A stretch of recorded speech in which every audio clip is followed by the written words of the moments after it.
Arestadong 3 lalaki matapos umanong pagtulungang bugbugin ang isang lalaki sa Valenzuela. Isa sa kanila dati raw nakaaway ng biktima.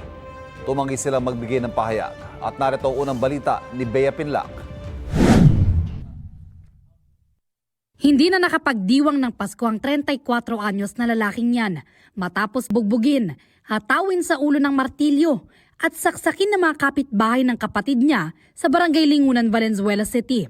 Yung ating biktima ay dumating sa bahay ng kanyang kapatid upang mag-celebrate ng Noche Buena. Maya-maya, tinawag siya ng ating mga suspect. Paglabas po niya, yung isa sa mga suspects natin ay sinuntok siya. Yung isa doon may hawak na martilyo at yung isa naman ay may hawak na kutsilyo.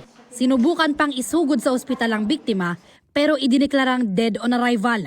Ilang minuto bago sumapit ang Pasko, naaresto ang 3 suspect. Lahat po sila, ang ating mga suspect ay positive po sa alcoholic breath examination. Mayroon na silang dating alitan na kung saan ang ating biktima allegedly ay sinuntok niya yung isa sa ating mga suspects.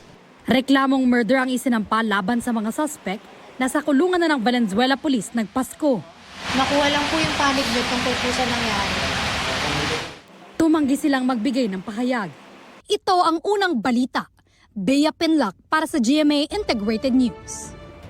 Igan, mauna ka sa mga balita, mag-subscribe na sa GMA Integrated News sa YouTube para sa iba't ibang ulat sa ating bansa.